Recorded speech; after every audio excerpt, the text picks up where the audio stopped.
hebraica, mas também passeavam de uma maneira muito articulada com o poder político da época, fosse quem fosse o dominador.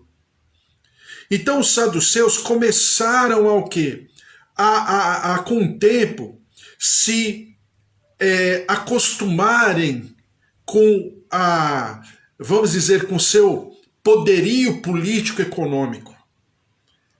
Quando eles começaram com isso, aí você vai lá para o tempo já dos Macabeus, Judas Macabeus, as histórias ali dos livros apócrifos da época, né? Alguns deles tem na Bíblia Católica, outros também não, nem na Bíblia Católica existem. Na Bíblia cristã, evangélica também não tem, né? Na Bíblia chamada protestante não tem os livros apócrifos, mas você vê na história toda que esses sacerdotes eles vão se conformando, tomando a forma do estado político daquele momento, do status quo. Então o que acontece?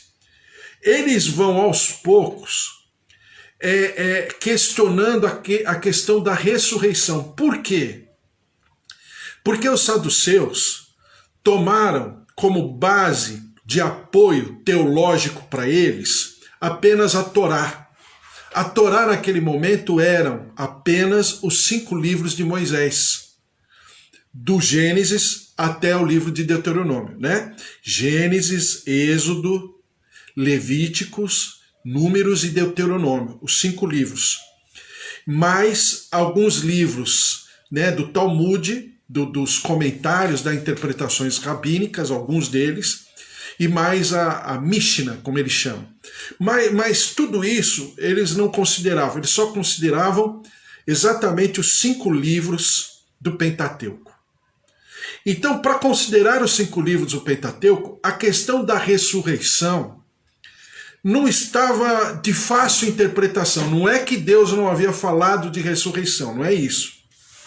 Mas a questão da ressurreição não era uma coisa tão revelada, entre aspas, dentro dos limites religiosos, dentro dos limites de compreensão da época. Então os saduceus passaram a não crerem em ressurreição, em mundo espiritual. Então tudo que se fazia, aqui se pagava. Pronto. Então para eles, a questão do servir ao Senhor era a questão do templo, das obrigações do templo, do ofício sacerdotal, do ritual, da liturgia do templo. Aí você vai entender porque quando foi destruído o templo em 70 anos depois de Cristo, esse grupo simplesmente foi destruído, acabou. Por quê? Porque não tinha mais o templo. Então os saduceus, eles eram um grupo muito bem politicamente, mais ainda financeiramente, eram pessoas poderosíssimas, muito ricas, corporativistas, né? Que determinavam muitas coisas por causa da capacidade financeira, e por causa disso era dentro das seitas judaizantes, né? Eles não eram bem queridos. Aliás, não eram nada queridos, inclusive pelos próprios fariseus. Mas você percebe que no tempo de Jesus eles se associam. Quando Jesus, e agora você vai me entender, quando Jesus responde apenas com textos do Pentateuco, dos 5 livros de Moisés, ele responde por quê? É isso que eu quero que você entenda. E é por isso que ter uma mente bíblica é mais do que conhecer versículos. O conhecimento de versículo, claro, é a base, mas é mais do que isso. O conhecimento do versículo é a base, mas existe um mundo por sobre esse versículo que a gente precisa entender. E ter uma mente bíblica é exatamente por causa disso. Por que Jesus responde assim? Porque era o limite deles. Então Deus nunca vai conversar com a gente, Deus nunca vai se manifestar fora daquilo que nós entendemos. Entenderam? Isso é uma verdade absoluta. Ainda que estejamos em limites, diante de limitadores, ou por causa de capacidade cultural, ou por causa até de capacidade mental, não é? É aquilo que Deus responde para Jonas. Como que eu vou destruir um povo que não discerne a mão direita da mão esquerda? E o livro de Jonas acaba exatamente com essa indagação de Deus para Jonas. Que Jonas estava assim, abismado. Por que Deus fez tudo o que fez e depois Deus teve misericórdia e não destruiu o povo de Nínive? Exatamente por causa disso. Então, outro dia conversando com a Amanda, eu falava para ela, a régua de aferição de Deus, ela é pessoal. Ainda que Deus se manifeste, porque é um ser geracional, ele se manifeste a gerações, ele se manifeste no coletivo, mas o tratamento dele é pessoal. Daí ser Deus. Né? Daí ser Deus diferente de tudo aquilo que a gente entende. É por isso que os nossos irmãos da banda Preto no Branco dizem ninguém explica Deus, porque é difícil entender com a nossa humanidade. Quando Jesus conversa com os saduceus, ele conversa na linguagem dos saduceus. Ele conversa no limite dos saduceus. Mas não era errado? Era errado. Mas Jesus desce ao nível deles e os eleva, se eles quisessem, claro, ou quiserem, e ele os eleva ao nível de compreensão divina. Isso não significa que Deus não nos levará ao pleno entendimento. Veja só a delicadeza de Deus. E aqui eu estou falando de Jesus, e aqui eu não falo Jesus como segunda pessoa da Trindade, eu sempre falo isso, mas Jesus como um instrumento da Trindade, do Pai, do Filho e do Espírito Santo. Mas Jesus aqui representa, ele é a voz divina, ele é a voz profética. Veja só, naquele dia aproximaram-se dele alguns saduceus que dizem não haver ressurreição e lhe perguntaram, mestre, Moisés disse, se alguém morrer não tendo filho, seu irmão casará com a viúva e suscitará descendência ao falecido. Ora, havia entre nós 7 irmãos. Aí os saduceus vão conversar com Jesus também na linguagem de Jesus. Qual é? Da parábola. Veja só o conflito e ao mesmo tempo como o Senhor Jesus tem um espírito apaziguador, um espírito reconciliador. Né? Às vezes a impressão que a gente tem é que Jesus está batendo de frente. Mas o bater de frente dele não é como nós entendemos. Né? Por exemplo, isso que nós assistimos ontem lá no Senado, que é um show de horrores, né? Sobre a doutora Nilce Yamaguchi. Veja só que o sentimento humano é o mesmo. Quando você tira no primeiro momento e você ouve, vamos dizer que a gente vai ouvir isso que aconteceu no Senado ontem, né? Sobre a CPI a chamada CPI da cloroquina. Quando você vai lá, vamos dizer que a gente assista a esse documentário 50 anos depois. A impressão que dá é que os senadores estão preocupados com o Brasil mesmo. A impressão que dá é que a doutora Nilce Yamaguchi é uma grande charlatã diante daquilo que você viu ontem. Só que tudo aquilo é espuma, tudo aquilo é bafo.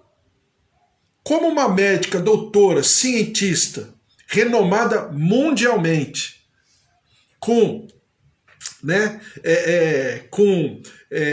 teorias, com estudos científicos na maioria das revistas mundiais sobre câncer, né, sobre infecção, sobre uma série de especializações que ela tem. Por décadas foi chefe de cadeira no hospital Einstein aqui em São Paulo, ou seja, uma pessoa renomada, ranqueada dentro da sua especialização, né? E ela infelizmente, né, precisou se dar teve que ser interrogada por pessoas boçais, pessoas, né, que não deveria ser chamado senador. Eu acho que nós, como brasileiros, temos até que pensar quando vamos votar. Esse grupo de senadores aí não deveriam ter o nosso voto nunca mais, pelo que fizeram ali. Então, quando você percebe isso, você vê esses conflitos, logicamente, nós como servos de Deus, já pensamos na palavra, exatamente o que Jesus passou e padeceu. Porque esses grupos políticos, eles são de uma engenharia tão demoníaca que eles começam completamente assertivos, falando da palavra de Deus, conhecimento da palavra de Deus, só que a intenção deles é completamente outra. Exatamente o que está aqui, olha. Mestre, Moisés disse, se alguém morrer não tendo filhos, seu irmão casará com a viúva e suscitará descendência ao falecido. Quer dizer, eles estão falando sobre aquilo que eles acreditam. Os 5 livros do Antigo Testamento, como a gente conversou. Ora, havia entre nós 7 irmãos. O primeiro, tendo casado, morreu e, não tendo descendência, deixou sua mulher e seu irmão. O mesmo sucedeu com o segundo, com o terceiro, até o 7º. Ou seja, a mulher ficou viúva, vamos dizer assim, 6 vezes. Então ela se casou 7 vezes dentro da lei de Moisés. Tá? Depois de todos eles, morreu também a mulher. Portanto, na ressurreição, eles não acreditavam na ressurreição. Eles estão querendo esnucar Jesus. Portanto, na ressurreição, de qual dos 7 será ela esposa? Porque todos a desposaram. Respondeu-lhe Jesus. Errai. Jesus mais uma vez dá com eles na jugular. Errais não conhecendo as Escrituras, nem o poder de Deus. Então o erro aqui não é apenas, como diz Jesus, não conhecer a palavra. O erro está em não conhecer a palavra e não ter a revelação da palavra, porque ele chama isso de poder de Deus, tá? E isso precisa ficar muito bem claro quando eu converso com vocês. Não é apenas conhecer a palavra teoricamente, teologicamente. Isso qualquer professor de faculdade, qualquer cadeira de filosofia, de teologia, isso está cheio por aí. A questão não é essa. É questão de conhecer a palavra e ter experiências com Deus, com um Criador, ter uma relação íntima com Deus, sabendo que Deus é uma pessoa, no sentido mais romântico da palavra, né? Deus é mais que uma pessoa, mas no sentido romântico da palavra. Que Deus está muito além disso. Então preste atenção. Porque na ressurreição nem casam nem se dão em casamento. São, porém, como os anjos no céu. Isso aí, eu explico isso quando alguém me pergunta sobre aquela situação de Gênesis. Tem um pessoal aí, muito entendido de teologia, que fala sobre os anjos que tiveram relacionamento sexual com as pessoas da terra. Lembra da história? Filhos do homem e filhos de Deus. Mas isso é uma outra história, mas eu me utilizo desse texto. Respondeu-lhe Jesus, errais não conhecendo as Escrituras nem o poder de Deus, porque na ressurreição nem casam nem se dão em casamento, são, porém, como os anjos no céu. Ou seja, pelo que eu estou entendendo, os anjos no céu são seres espirituais, não tem mudança de gênero por causa disso, mas não tem, pelo que eu entendo aqui, não tem um aparelho reprodutor também. E quanto à ressurreição dos mortos, não tem deslido o que Deus vos declarou? Eu sou, olha, essa passagem é maravilhosa. Eu sou o Deus de Abraão, o Deus de Isaac e o Deus de Jacó. Ele não é Deus de mortos, e sim de vivos. Ouvindo isto, as multidões se maravilhavam da sua doutrina. Que pena que o tempo vai passando, mas é isso. E olha como Deus, ele trata conosco individualmente. Pega esse texto aqui, pensa um pouquinho sobre esse texto. Eu sou, não é que eu fui, ou seja, Abraão, Isaac e Jacó não estão mortos. Porque Deus não falou para... Esse texto, é só para você lembrar, é o texto de Êxodo. Eu vou ler aqui. Êxodo capítulo 3, do versículo 4 em diante. Vendo o Senhor que ele voltava para ver, Deus do meio da sarça, é a história da sarça de Moisés com Deus, né? Deus do meio da sarça o chamou e disse, Moisés, Moisés. Ele respondeu, eis-me aqui. Deus continuou, não te chegues para cá, tira as sandálias dos pés, porque o lugar em que estás é terra santa. Disse mais, eu sou, puxa vida, eu sou o Deus do teu pai, o Deus de Abraão, o Deus de Isaac, o Deus de Jacó. Moisés escondeu o rosto porque temeu olhar para Deus. Eu gosto tanto desse texto, porque o Senhor está preocupado com o coletivo, com o povo inteiro, com uma nação, né? Chamaria mais tarde de nação de Israel. Então, Deus está preocupado com a nação. Só que Deus se manifesta a Moisés dentro da sua individualidade, da sua singularidade de deserto, de uma pessoa deposta, de uma pessoa frustrada, desanimada, aos 80 anos, depois de ter cometido erros astronômicos, porque ele matou um egípcio. E Deus se manifesta a ele individualmente. E ele fala: eu sou o Deus do teu pai, eu sou o Deus de Abraão, eu sou o Deus de Isaac e sou o Deus de Jacó. Ou seja, o teu pai, Moisés, me enxergou com uma lente.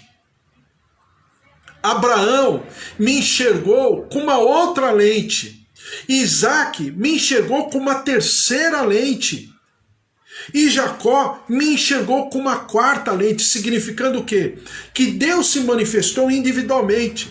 Porque o Deus de Isaac, na sua manifestação, na sua expressão, talvez não tivesse a mesma característica, não que não fosse o mesmo Deus, mas não tivesse as mesmas características do Deus de Abraão. Porque o Deus de Abraão é o Deus que chama Abraão. É o Deus que conversa com Abraão dentro de uma lógica que não existia monoteísmo. A humanidade era politeísta. Mas o Senhor fala com Abraão de maneira singular, pessoal, individual. Quando Deus fala com Isaac, Deus já fala com Isaac, mas Isaac usando como referência o Deus de Abraão. Quando Jacó fala com Deus, Jacó, ele fala que lhe daria o dízimo. Lembra lá da história da escada que subia até o céu? Por quê? Porque ele prometeu que se o Deus do seu pai estivesse com ele, ele também o serviria. Quer dizer, cada um teve a sua experiência individualmente falando. Então, o que Jesus está falando aqui para os saduceus é maravilhoso, é muito precioso, é especial, porque fala da nossa relação individual com Deus. Aquilo que no coletivo ele se manifesta, mas ele nos trata individualmente. Ele deseja uma relação pessoal. É por isso que não fala aqui, e eu gosto dessa tradução, que é a Bíblia que geralmente eu uso, que eu gosto dessa tradução, porque tem algumas traduções que falam: eu sou o Deus de Abraão, de Isaac e de Jacó. Não fala que é o Deus de Abraão, o Deus de Isaac e o Deus de Jacó. Isso no hebraico tem uma diferença monumental. Porque é o Deus que enxerga coletivo, que se manifesta coletivamente, que se manifesta sobre uma nação, mas que nos trata individualmente, com cada um de nós, no nosso sentimento. É exatamente o que Deus está fazendo através de Jesus com os saduceus. Por quê? Porque Jesus responde com o Pentateuco. Jesus não responde com outra escritura. Aí você vai falar: mas Jesus não conhecia a palavra inteira? Desde os profetas menores, profetas maiores, os livros históricos, o Pentateuco? Não, tudo bem que Jesus conhece, mas Jesus conversou com eles a partir do conhecimento deles. Jesus, e daí o confronto de Jesus ser diferente. Porque Jesus respeitava os seus limites. E Jesus conversou com eles nos seus limites. E Jesus conversou com eles dentro do livro do Êxodo, que é exatamente o chamado de Moisés. Que eles tinham Moisés assim, em altíssimo nível, altíssima estima. Tudo era Moisés. Então, Jesus responde a eles com a palavra de Moisés. Ou seja, eu não fui o Deus de Abraão. Eu não fui o Deus de Isaac. Eu não fui o Deus de Jacó. Ele diz: eu sou. Eu sou o Deus de Abraão. Eu sou o Deus de Isaac. Eu sou o Deus de Jacó. E ainda, né, Deus acrescenta, eu sou o Deus do teu pai. Quer dizer, o pai de Moisés também tinha o seu Deus Todo-Poderoso, que fez o céu e a terra, o Elohim, o Eloí, o Deus Altíssimo, Elohim, o Deus Todo-Poderoso que fez o céu e a terra. Exatamente essa didática maravilhosa espiritual que o Senhor Jesus fala para os saduceus. Eu sempre falo para você, né? A palavra de Deus, ela é maravilhosa, é muito especial. Ela fala muito com a gente. Então a palavra do Senhor fala: errais não conhecendo as Escrituras nem o poder de Deus. Quando eles perguntam para Jesus, eles perguntam sobre uma lei chamada a lei do levirato. Ou, no nosso português, a lei do cunhado. Que lei é essa? Eu vou ler aqui rapidamente. Deuteronômio capítulo 25, do versículo 5 a 9. Se irmãos morarem juntos e um deles morrer sem filho, então a mulher do que morreu não se casará com outro estranho, fora da família. Seu cunhado a tomará e a receberá por mulher. Então qual era a lei do levirato? A lei do levirato é exatamente a lei do cunhado. Se o seu irmão morre e essa pessoa já contraiu um casamento, contraiu uma família, o outro irmão se casaria com a sua cunhada, né, com a viúva. Por quê? Para manter a família, para manter o nome da família, para manter o status de família de Israel, de uma família hebreia. Nós estamos falando lá do início de uma população, né, e que o Senhor Deus está protegendo, preservando aquela família. É igual o que eu te falei quando aconteceu aqui na guerra do Paraguai contra a chamada aliança, né? A trialiança, né? De Brasil, Argentina e Uruguai, que dizimaram o povo paraguaio. E aí o governo paraguaio, naquele momento, falou o quê? Falou que um homem poderia contrair uma ou duas famílias. Por quê? Porque não tinha homem. Né? Essa guerra destruiu o povo paraguaio. Então é exatamente a mesma coisa. Então nós temos que entender essas particularidades, né, do momento, da história, para depois a gente não ficar pegando apenas a letra pela letra e enfiando goela abaixo, falando, agora o cunhado pode casar com a... Não é bem isso. Era aquele momento, era naquela história, no início de um povo, no início de uma nação que ainda se enxergava como escravo, né? Ainda se enxergava como escravo, não como pessoa livre, e aí tem toda uma história. Glória a Deus, vamos orar, colocar tudo diante do Senhor, mas o que eu queria deixar assim para você é exatamente o que Deus faz, o que Jesus deixa muito bem claro, que o Senhor nos trata individualmente, pessoalmente, cada um de nós sabe e conhece o Deus que serve. Ou, pelo menos, tem toda a liberdade para conhecer. Ou, pelo menos, tem toda a liberdade para desejar conhecer. E isso é maravilhoso. Por isso que o nosso Deus ele não cabe numa caixinha. Ele não cabe, né? Alguém já disse, o nosso Deus não é crente. Nosso Deus não é protestante. O nosso Deus não é evangélico. Nosso Deus é muito mais do que isso. Né? Ele não cabe numa caixinha, ele é muito maior, ele é grandioso, ele é maravilhoso, mas ele é amoroso, e ele ama tanto que ele conta, se for necessário, ele conta com a nossa rejeição, mas ele continua amando. Então glória a Deus, esse é o nosso Deus poderoso, o nosso Jeová Shalom, o Jeová Jireh, o Jeová Rafá, o Deus que cura, o Deus que provê e vê todas as coisas, o Jeová, o Deus que é a nossa paz.